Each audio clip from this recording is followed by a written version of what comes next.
Cek, cek. Kedengeran nggak? Cek.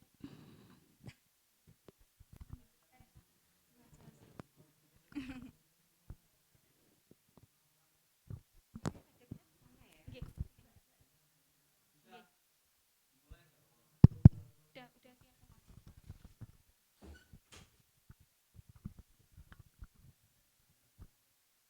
Udah di-share? Udah di-share? Bismillahirrahmanirrahim.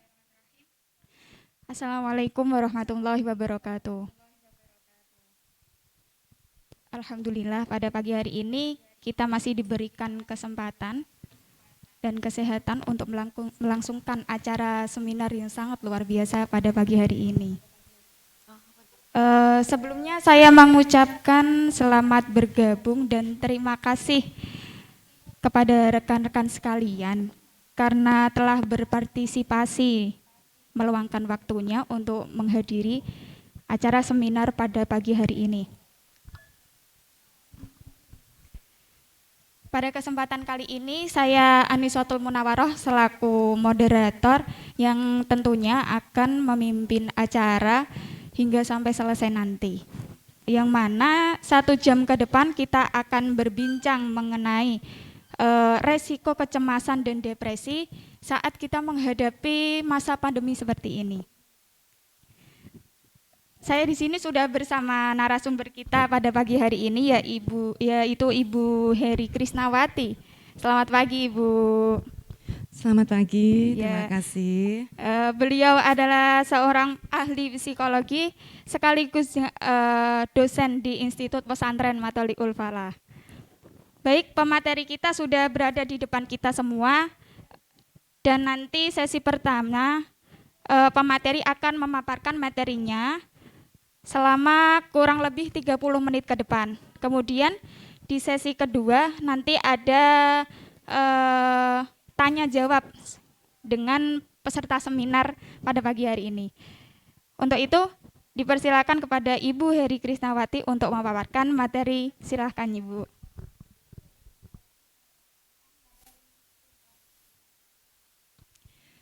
Terima kasih kepada moderator ya. Bismillahirrahmanirrahim.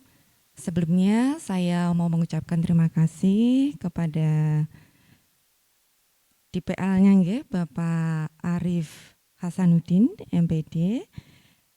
Saya juga mau mengucapkan terima kasih kepada teman-teman panitia penyelenggara webinar yang telah memberi kesempatan kepada saya untuk kita bisa berbagi ilmu, begitu ya.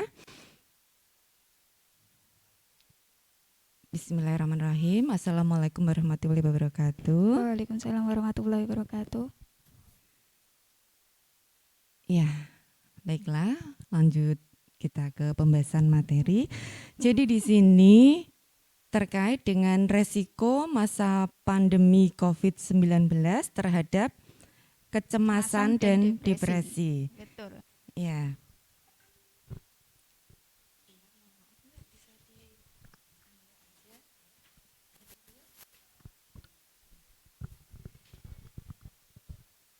Ya, saya mau merevisi ya.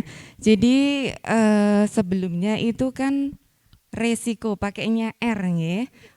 Untuk kata bakunya itu pakainya I. Jadi risiko.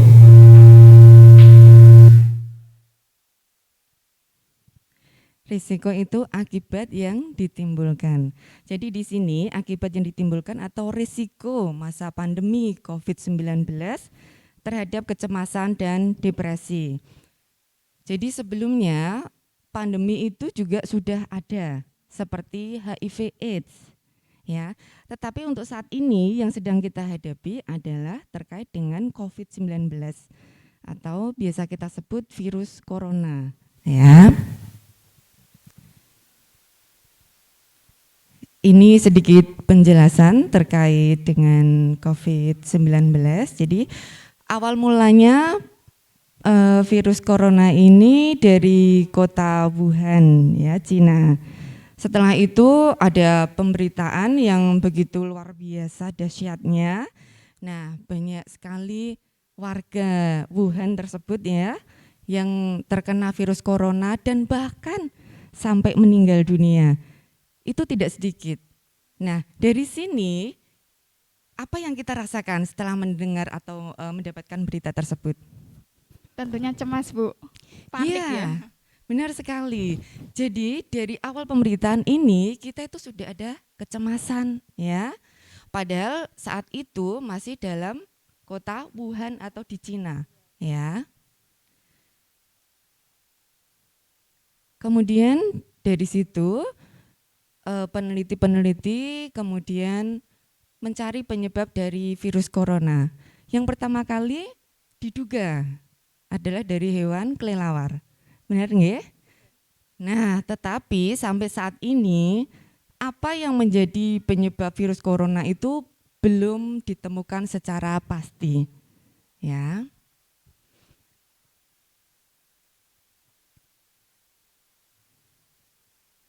Nah, ketika ada pemberitaan di Wuhan terkait dengan virus corona, di Indonesia sendiri kita sudah ada kecemasan ya.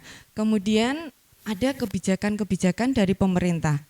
Langkah yang dilakukan adalah menutup atau membatasi penerbangan ke wilayah negara tersebut.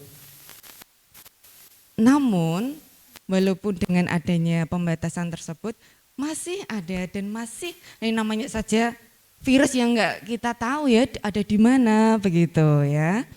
Nah, terus kemudian apa yang terjadi di Indonesia? Ternyata di awal tahun 2020 Januari, ya.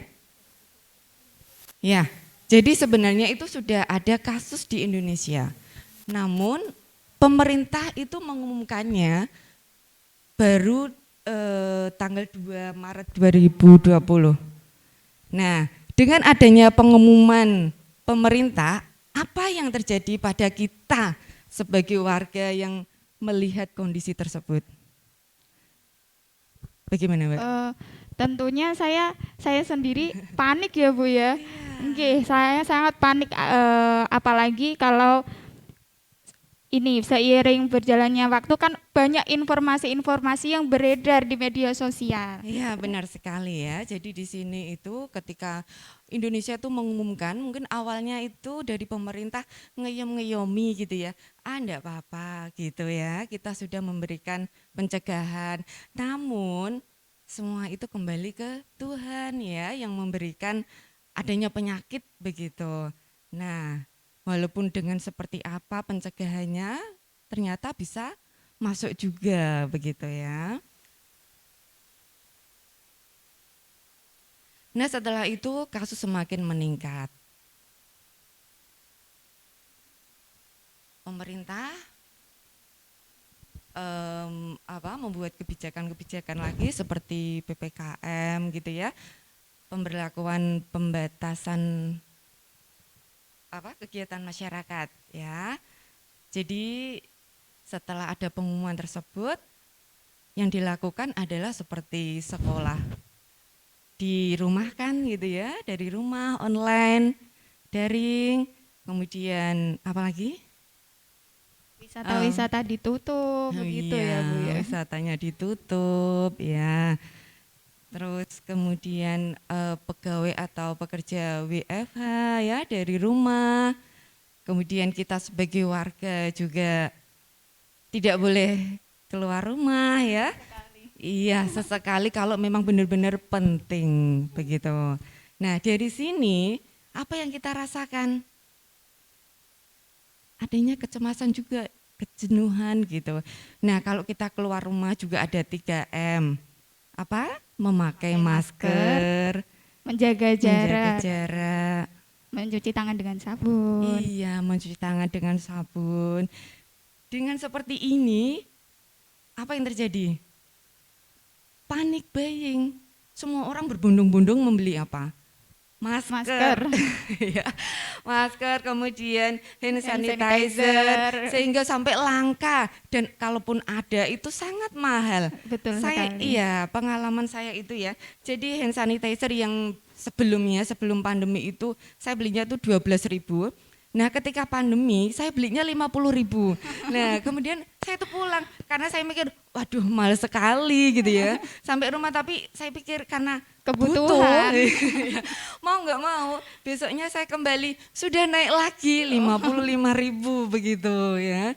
Jadi benar-benar kita mengalami itu tadi ya kepanikan ya, Kepanikan. kecemasan karena ini seperti apa? Ini bagaimana? Karena untuk virus corona sendiri belum ada vaksinnya saat itu, ya, belum ada obatnya. Dan kita nggak tahu virus itu ada di mana, begitu dan seperti apa. Nah, ya kan. Terus ada lagi social distancing, ya, jaga jarak. Jadi kita juga nggak tahu apa ada di diri kita atau di orang lain, ya. Sehingga muncullah berbagai asumsi-asumsi sendiri malah ya. Nah, seperti itu. Jadi kecemasan itu sudah ada di awal pemberitaan ya. Hanya tambah. Nah, begitu. Ya, terus kemudian langkah pemerintah itu sebenarnya juga sudah bagus ya. Tadi adanya PPKM, kemudian 3M, 3T. Testing ya, dites kalau misalkan ada gejala-gejala ya, dites kalau misalkan itu positif, di tracking dia itu bertemu dengan siapa saja, nah begitu. Terus kemudian kalau misalkan itu positif, kemudian di treatment ya, diobati, diisolasi, nah begitu. Tetapi apa yang terjadi sebelumnya? Penolakan ya. Karena adanya kekhawatiran, aku nggak mau, aku sehat-sehat saja. Nah, begitu ya. Jadi ketakutan, sudah ada ketakutan. Sampai polisi diterjunkan. Benar? Nggih? Betul sekali. Ya, jadi polisi diterjunkan untuk menjemput pasien yang positif. Iya. Padahal mungkin orangnya merasa saya sehat-sehat saja Iya, gitu. betul sekali. Tapi dari hasil tesnya beliaunya adalah Menyatakan. dinyatakan positif virus corona. Ya. Jadi dan oh ya, gejala-gejalanya secara pastinya itu kita sebagai masyarakat belum tahu secara jelas ya. Hanya saja yang kita tahu apa? Sesak nafas. Iya, sesak nafas, batuk-batuk begitu ya. Iya. Tenggorokannya sakit gitu. Betul. Jadi apa ya? Kita ada ketakutan sendiri kalau batuk begitu. Nanti kalau saya terkena virus corona, nah Histeris sendiri ya Bu ya. lah, betul sekali. Padahal ya. itu belum tentu itu positif COVID ya Bu ya. Iya, ya. Sehingga kalau mau berobat pun juga mikir nanti kalau aku di COVID kan, nah betul sekali. iya demikian.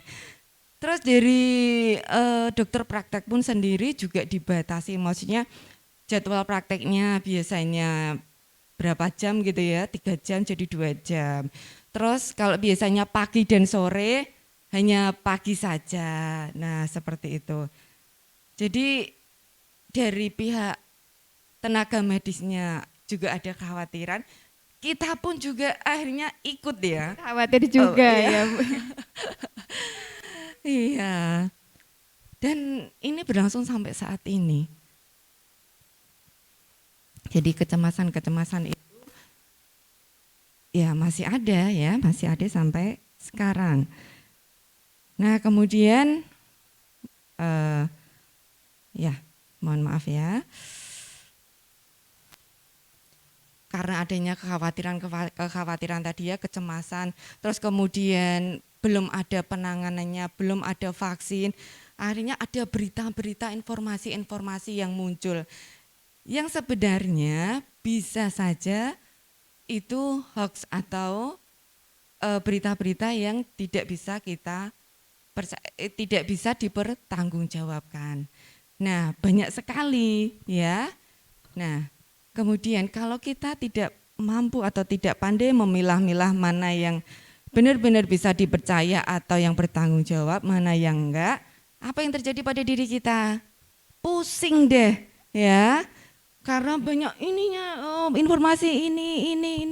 Di misalkan di suatu daerah gitu ya, semuanya banyak yang meninggal dunia. Nah, akhirnya orang yang sakit tambah sakit. gitu ya. Karena kecemasan sendiri ya Bu. Iya, Dari diri kita sendiri sebenarnya ya. salah satunya, iya. Jadi kita benar-benar harus bisa memilah-milah mana berita-berita yang perlu kita ketahui, mana yang tidak. Ya, jadi kita filter, kita sharing yang perlu saja. Nah, kemudian saat itu juga ada ini ya, bukan penurunan tapi lonjakan pasien itu tidak terlalu tinggi ketika sebelum Lebaran. Nah, Iya, betul sekali. ya itu ada liburan juga kan. Nggih, betul. Nah, ya dari situ kalau yang sebelumnya itu kan tidak boleh mudik, benar-benar ada aturan yang ketat, ya. Jadi andaikan lewat tol itu ketahuan mereka harus balik, ya. Terus untuk yang kemarin ini, Lebaran kemarin, apa yang terjadi? Sangat melonjak dan sangat Ya, jadi mereka mencoba nekat pulang begitu ya. Terus kemudian tetap biasanya ritual Lebaran apa? mudik. Membeli, iya, mudik, kemudian membeli baju ya, baju baru begitu ya. Nah, akhirnya yang ramai mana? Bukan sekolahnya yang ramai, tapi iya pasar mall ya. Tempat Iya. belanja. Iya, begitu. tempat-tempat belanja luar biasa ya. Walaupun masih dalam kondisi pandemi begitu, tapi mereka tetap mengupayakan untuk beli bajunya itu tadi. Kesenangan pribadi. Kesenangan pribadi. Iya, kesenangan pribadi ya, tanpa mengindahkan protokol kesehatan ya. Akhirnya apa yang terjadi? Setelah itu karena ada terlena tadi ya, terus ketika liburan mereka mudik, mereka jalan-jalan, liburan. Nah setelah itu pasien Semakin melonjak. meningkat. Betul sekali, itu di bulan Juni Juli ya, Iya, Juni betul sekali. Juli ya, antara itu. Kira-kira apa yang terjadi saat itu? Yang kemarin seharusnya sebelum Lebaran kan udah menurun. Ya, Nah, setelah Lebaran itu karena banyaknya orang yang mudik, terus swalayan menjadi ramai, terus menjadi meningkat lagi, iya, benar sehingga sekali. peraturan pemerintah itu semakin diperketat begitu Bu. Ya, jadi meningkatnya itu benar-benar pesat ya. Kita itu sampai mungkin kalau daerah saya suasananya itu mencekam Semakin sekali. tertekan ya Bu. Iya, karena apa? Setiap hari. Ini bukan hampir setiap hari, tapi setiap hari saya mendengar dari masjid, ya speakernya Assalamualaikum innalillahi wa inna ilaihi raji'un. Nah itu sehari itu 2-3 orang Luar ya. biasa sekali. Nah jadi sudah ada kledak-kledak suara dari masjid, sininya sudah dek dek dek dek dek. Nah siapa lagi gitu. Padahal mungkin yang meninggal belum tentu karena COVID Betul ya. sekali. Ya, tetapi biasanya kalau sudah masuk perawatan rumah sakit ya, pulangnya ya Positif sudah, COVID. betul ya di COVID kan. Yuk nggak di COVID kan sih. Ya maksudnya banyak yang memang COVID gitu ya. Nah, kemudian sampai di rumah sudah kafani ya, sudah dibungkus, dipeti begitu. Jadi kitanya dengan melihat kondisi tersebut juga tambah cemas lagi begitu ya. Apalagi yang sedang sakit. Ya, yang sedang sakit bisa jadi bukannya sembuh tambah parah. Karena Begitu. depresi dari itu ya, Iya. informasi dari luar. Betul ya. Nah, terus kemudian ada lagi ya. Bagaimana perasaan kita atau apa yang kita pikirkan kalau misalkan kita mau dengar bunyi sirine ambulan. Nah, di sini wah pasti ya di pikiran kita ada yang meninggal. Iya kan, kalau pulang ada yang meninggal, kalau enggak pasien itu dirujuk. Ya. Kemudian rumah sakit sendiri itu penuh, ya, benar ya? Betul Jadi sekali. hampir semua di Semua rumah rumah sakit, sakit. ya, Iya. Kabupaten Pati sampai terus dirujuk ke Semarang itu semuanya penuh, Betul sekali. ya, sampai benar-benar yang mendengar apa ya itu tadi bunyi ambulan begitu. Nah, itu tuh sudah ada rasa ketakutan Panikan, tersendiri. Saudara. Ya, kepanikan begitu ya. Nah, jadi saat itu benar-benar kondisi yang ya kalau bagi saya sih mencekam sekali. Ya, takut sampai takut keluar rumah, ya. Takut berinteraksi dengan orang lain, ya. Jadi yang apa yang bisa kita lakukan yaitu ya tetap di rumah saja. Betul sekali. Ya, terus kemudian semua rumah sakit itu penuh begitu ya.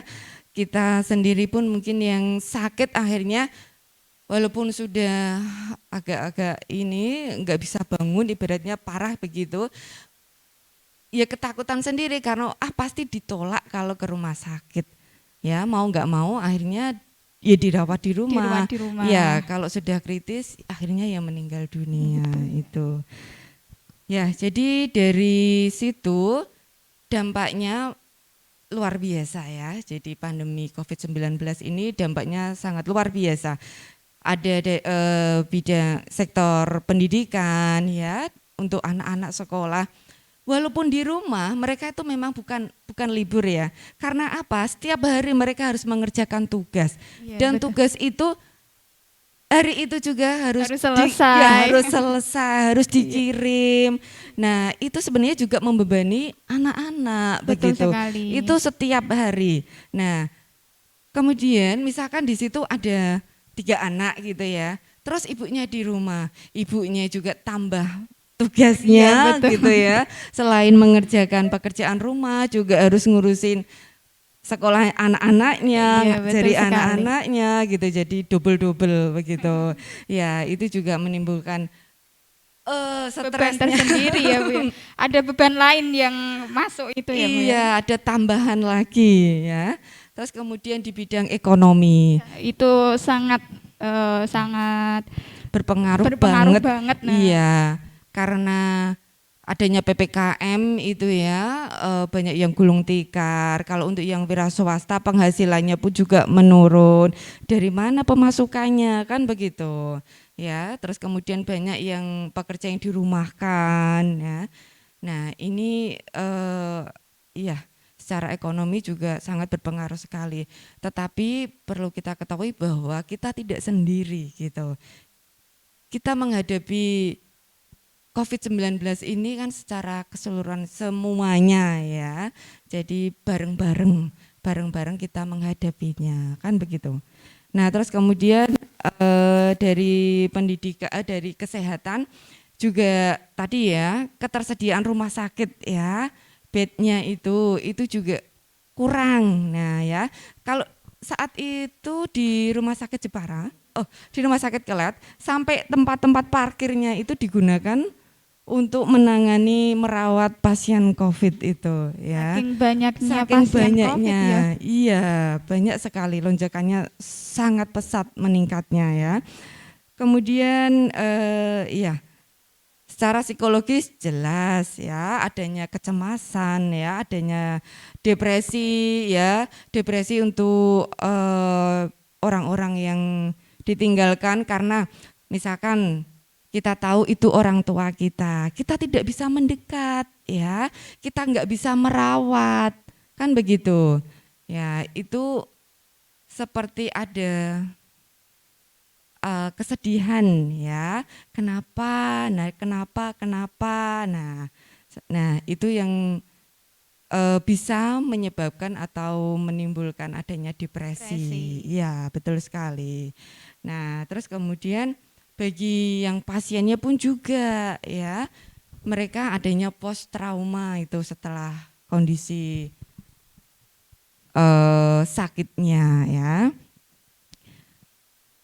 Nah, ya alhamdulillah sekali untuk saat ini tingkat yang terkena virus corona ini menurun ya. Ya, salah satunya juga adanya kebijakan dari pemerintah PPKM yang iya, betul. begitu ketatnya Betul ya. sekali. Ya, alhamdulillah dengan seperti itu bisa menurun ya angka COVID-nya itu, pasien COVID. Nah, jadi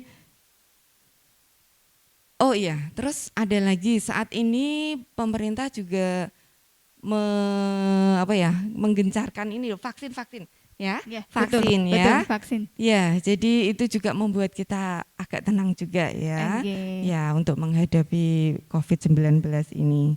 Ya.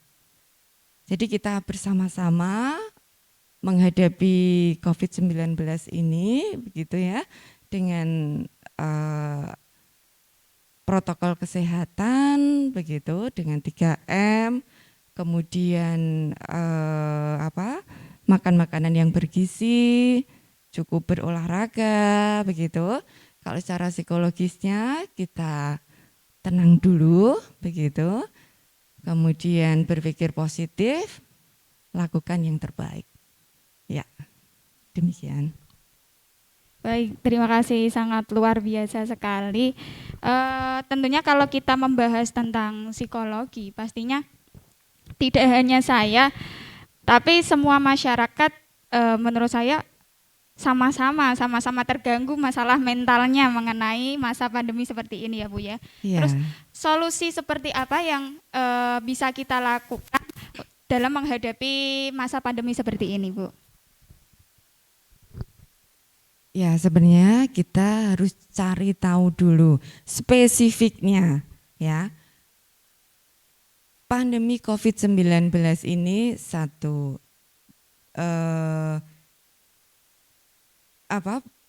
terjadi di seluruh negara ya. Terus kemudian spesifikkan lagi apa yang membuat kita cemas, virusnya atau yang lain gitu. Kalau virusnya kita sudah ada saran dari pemerintah. Ya, tetap kita melakukan 3M ya. Memakai masker, mencuci tangan dan menjaga jarak. Iya, menjaga jarak. Kemudian makan makanan yang bergizi, berolahraga. Kalau itu terkait dengan fisiknya, dengan virusnya. Terus kemudian kita cari tahu apa yang menjadi kita cemas secara psikologis.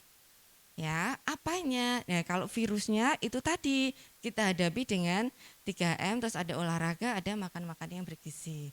Nah, apanya? Nah, bisa jadi misalkan takut karena rumah sakitnya, takut karena belum ada obatnya. Nah, sekarang sudah ada vaksin. Ya, jadi kita perlu vaksin. Nah, itu di sini bisa mengurangi kecemasan. Ya. Terus kemudian pertama yang perlu kita lakukan adalah tenang dulu.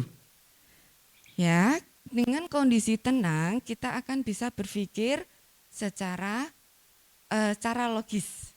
Ya, kita tenang, kita realistis. Pertama kita terima dulu, kita tenang, kita terima. Oh iya, memang kondisinya lagi seperti ini. Iya, semuanya merasakan begitu ya. Terus kemudian apa yang perlu kita lakukan lagi ya? Dan kita berpikir positif. Berpikir positif itu sepertinya memang agak sulit ya, mudah untuk diucapkan. Ya, jadi kita cari tahu dulu. Kita cari informasi-informasi yang tidak terlalu berat untuk kita. Setiap orang itu berbeda penanganannya, kecemasannya pun juga berbeda, individual differences ya. Jadi apanya? Nah, jadi setiap orang itu tadi, mungkin misalkan Mbak Niswa itu kecemasannya tentang tidak bisa kuliah tatap muka misalkan atau hal yang lain. Nah, kita cari apa yang menjadi penyebab spesifiknya. Nah, itu kemudian kita cari solusinya. Kita cari penyebabnya, kemudian kita cari solusinya. Kalau misalkan tadi tatap muka, ya kita daring. Ya, kita lakukan. Ya, dengan baik. begitu. Terus kemudian kita vaksin untuk saat ini alhamdulillah sudah ada Alhamdulillah vaksinnya. sekali. Iya, Itu alhamdulillah. menurut saya sangat membantu dalam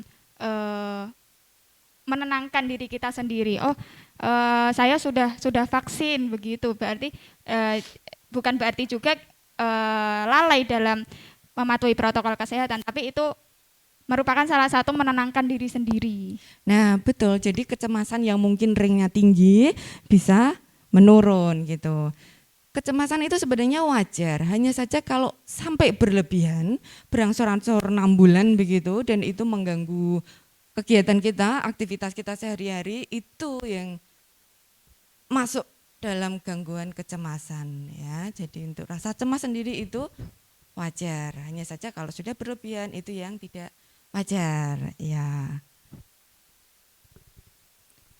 Baik, terima kasih Ibu. Ini langsung ya kedua sesi pertanyaan dari peserta webinar. Ini sudah ada masuk satu dari siapa ini Mbak?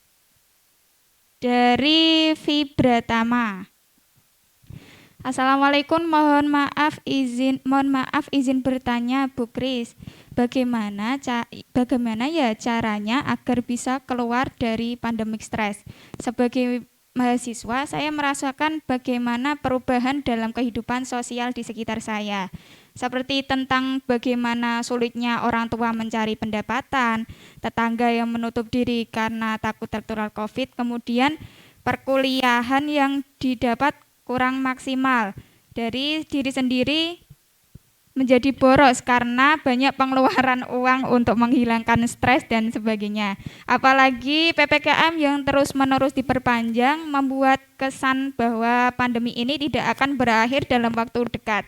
Jadi bagaimana saran dari Ibu agar kita bisa keluar dari pandemic stres sehingga hal ini tidak mengganggu aktivitas kita seperti biasa, khususnya untuk saya sebagai mahasiswa. Terima kasih Ibu. Silakan dijawab Ibu. Iya, terima kasih. Pertanyaannya banyak sekali ya. Langsung. Ya, enggak apa-apa. Jadi terkait dengan sampai kapan virus corona ini, kemungkinan sampai seterusnya ya. Kita lihat ke belakang, pernah juga adanya pandemi HIV AIDS itu kan. Nah, sampai sekarang pun sebenarnya juga masih gitu. Hanya saja penanganannya. Kalau sekarang itu sudah ada ARV ya, antiretroviral untuk HIV AIDS ya. Nah, kalau untuk COVID-19 ini juga sudah ada vaksin. Hanya saja nanti juga vaksinnya kemungkinan diperbarui. Ini nanti juga ada vaksin yang ketiga. Ya. Nah, itu tadi. Jadi kemungkinan tidak akan berakhir untuk COVID-nya, untuk virusnya. Tetapi yang perlu kita lakukan adalah tadi menangani, menghadapi. Berarti caranya dengan tadi vaksin, kemudian dengan prokes. Itu ya. Terus kemudian apalagi pertanyaannya Mbak?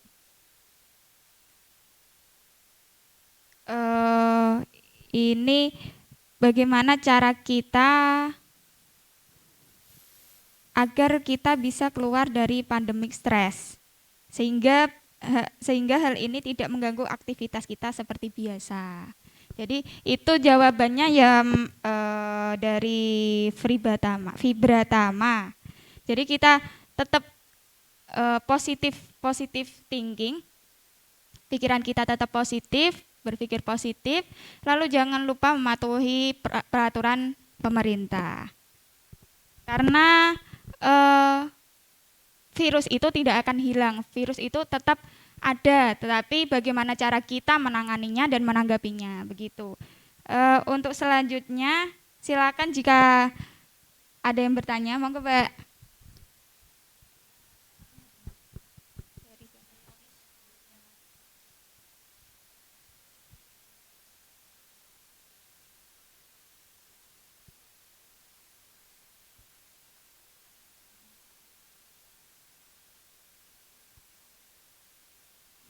Nah, ini ada pertanyaan lagi dari Anis LJ.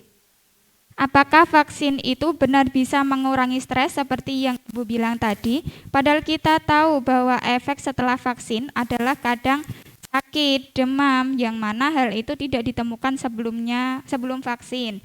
Bukannya efek demam setelah vaksinasi akan menambah stres dan ketakutan masyarakat untuk vaksin? Terima kasih. Ya, sebenarnya yang menjawab itu adalah dokter ya, tenaga medis. Ya, tapi tidak apa-apa. Secara umum bahwa itu sudah melalui proses penelitian dan percobaan ya. Itu kan sudah dilakukan saat pandemi pertama ada ya, COVID-19 itu ditemukan. Kemudian dari pihak Cina, Amerika itu kita sendiri juga ada penelitiannya di Erlangga itu ya, itu ke orang ya. Nah, sehingga tidak, istilahnya begini, tidak langsung terus ini nanti berhasil, itu enggak. Ini ada obat ini, ada vaksin ini langsung dimasukkan ke orang, itu tidak, butuh proses tadi ya. Jadi sampai 3 kali kalau enggak salah itu. Nah, terus kemudian setelah vaksin itu demam, ya kembali lagi ke kondisi orangnya masing-masing, ya. Kita ingat ketika bayi, ya atau panjenengan mungkin ini belum menikah ya, ya. Imunisasi ya Bu ya? Ya imunisasi. Nah itu kan kenapa dikasih tahu sama bidannya, nanti kalau panas ya dikasih paracetamol kan begitu. Betul sekali. Ya, sama halnya dengan kita ya, itu kan vaksin itu kayak imunisasi itu, jadi ada efeknya. Efeknya pun juga berbeda antara satu orang dengan yang lain. Nah, hanya saja itu tadi kita pun juga kalau vaksin dikasih obat kan untuk jaga-jaga kalau misalkan nanti bereaksi demam. Betul begitu sekali. kan dikasih paracetamol. Nah, itu. Jadi kalau secara fisik jelas ada sakit apa namanya? Tadi untuk saat ini kita atasi dengan vaksin dan protokol kesehatan. Kemudian makan makanan yang sehat dan bergizi. Ya, kemudian cukup berolahraga. Itu. Seperti itu ya Mbak Anis LJ, terima kasih atas pertanyaannya. Ini lanjut pertanyaan terakhir dari Sansan Nia. Assalamualaikum, saya Sania Firda mau tanya, bagaimana cara agar anak-anak yang sedang menjalani sekolah online tidak stres dan tetap enjoy mempelajari materi-materi yang diberikan oleh guru. Terima kasih. Ya, ini sebenarnya harus ada komunikasi dengan pihak sekolah, dengan guru ya. Jadi antara orang tua dengan guru. Matur, misalkan kondisinya di rumah. Nah, bagaimana begitu. Jadi kalau misalkan itu terlalu memberatkan, terlalu banyak, sebenarnya kan tidak boleh kan, sudah ada aturannya, bisa Betul saja sekali. gurunya ditegur. Iya, betul Nah, sekali. ya. Jadi itu tadi apa yang menjadikan berat atau beban bagi si anak ketika online di rumah? Tugasnya yang seperti apa? Harusnya bagaimana? Nah, itu harus harus dikomunikasikan dengan pihak sekolah, dengan pihak guru. Demikian. Jadi kalau misalkan enjoy itu tergantung dari orang tua juga, gitu kan? Ketika pastinya kalau pihak guru itu kan tidak sampai ngajari detail begitu ya. Jadi sebenarnya itu tugas orang tua karena yang ada di rumah. Nah, itu gimana caranya supaya orang tua itu membuat si anak tidak terlalu bosan ya, mungkin dengan bernyanyi-nyanyi begitu ya. Kemudian dengan sedikit intermezzo nyemil. Nah, atau apa, karena kan yang tahu kondisi anak adalah orang tuanya. Demikian. Jadi itu kembali dengan diri sendiri, dengan orang tua sendiri, bagaimana cara menanganinya, cara supaya pembelajaran anak-anak itu ya tidak membosankan. ya, Hanya saja yang pertama kita perlu tahu tadi itu terasa berat tidak bagi anak. Kalau memang berat, komunikasikan dengan pihak guru. Ya, sehingga tugasnya tidak terlalu banyak. Nah, Demikian. Jadi yang pertama perlu kita lakukan adalah interaksi dengan guru tadi. Yang kedua, pembelajaran kita terhadap anak itu yang kita harus tahu. Yang menyenangkan bagi anak itu apa sih? Nah, itu kan berbeda-beda. Tadi bisa kalau misalkan dia suka nyanyi, ya dengan bernyanyi. Kemudian walaupun SD gitu ya atau SMP, bolehlah dengan kita bermain apa? Balon begitu. Walaupun mungkin apa sih mainan anak kecil gitu. Lo enggak masalah ya. Jadi justru main gendong-gendongan. Nah, yang lucu-lucu. Nah, itu kan juga membangun kedekatan antara orang tua dan anak. Ya, demikian. Baik, terima kasih Ibu. Nah, ini berhubung waktunya sudah selesai. Kira-kira ada kesan dan pesan untuk para peserta webinar, Ibu. Silakan disampaikan. Iya, terima kasih. Jadi hal-hal yang bisa dilakukan di rumah ya. Jadi tidak bisa kita ini harus misalkan caranya menghadapi itu antara satu orang dengan yang lain itu sama, itu tidak bisa. Ya, jadi yang menurut kita bisa kita terima saja. Nah, secara fisik ini ada dua dari saya ya, secara fisik dan psikologis. Kalau secara fisik sudah jelas dari pemerintah sudah ada pemberlakuan 3M itu tadi ya, memakai masker, kemudian mencuci tangan dengan sabun, menjaga jarak ya, social distancing. Nah, itu harus kita lakukan.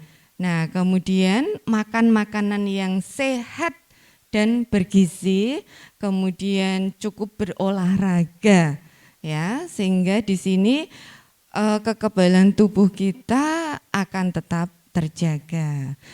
Nah, kemudian secara psikologisnya yang pertama yang perlu kita lakukan adalah kita itu harus tenang dulu ya, tenang. Kemudian terima keadaan, terima kondisi apapun itu. Ya, jadi andaikan kita sakit, ya kita berobat. Andaikan kita sehat, ya kita tetap terus berusaha menjaga kesehatan. Andaikan orang di sekitar kita kembali kepada Yang Maha Kuasa, ya kita doakan, ya jangan putus mendoakan. Kemudian cari informasi-informasi yang bertanggung jawab. Jadi untuk hal-hal yang enggak penting gitu, tidak perlu kita baca, semuanya kita baca, itu tidak perlu.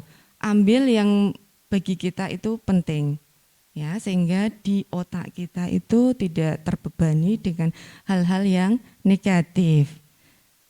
Selanjutnya adalah yang perlu kita lakukan adalah saat ini, ya, saat ini kita hadapi, ya, kita perbaiki diri dulu, ya. Dengan adanya pandemi ini, mungkin Tuhan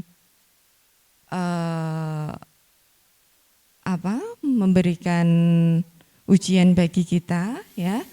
Sehingga yang perlu kita lakukan saat ini adalah perbaiki diri, kemudian hadapi, selanjutnya adalah jalani dengan baik. Ya, kemudian untuk kedepannya tidak perlu kita pikirkan dulu, kita serahkan sama Tuhan. Ya, sudah ada yang mengatur, jadi kita tidak terlalu memikirkan nanti bagaimana, harus apa. Nah, itu tidak perlu, yang penting saat ini kerjakan, lakukan yang terbaik.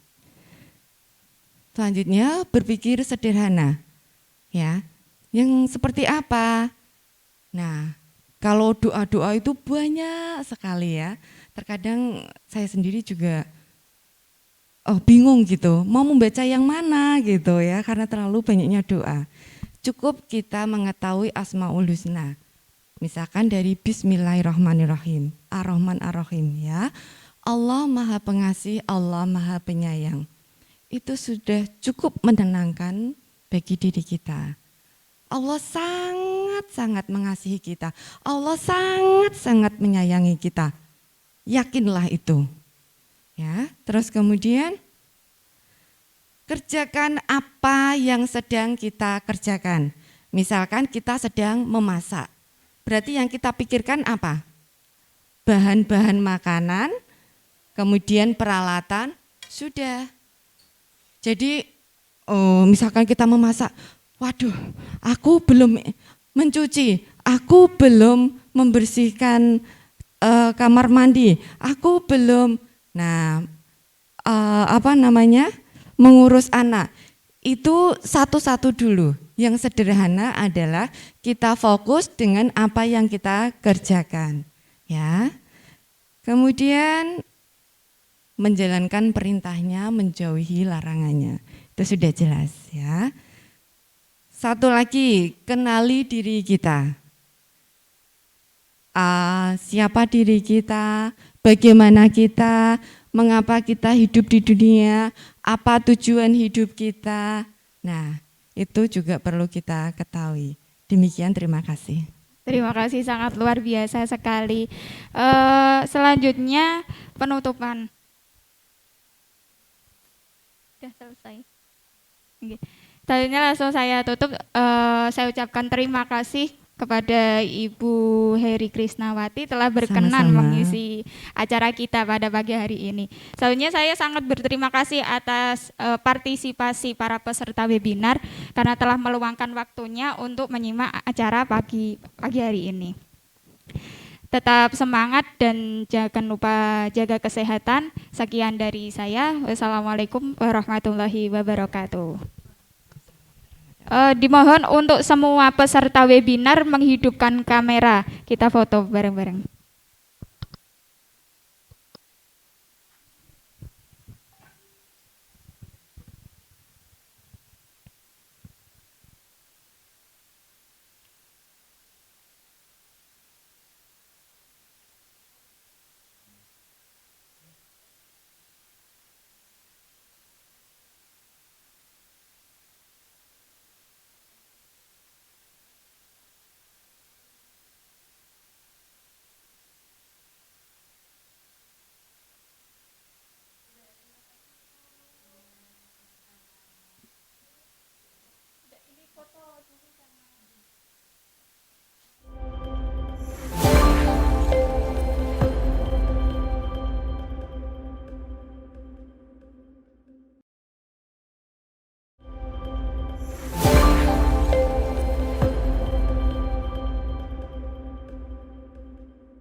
Diperbaiki, direvisi RRY, SPC, MPC, Oke. DSI. Tenang.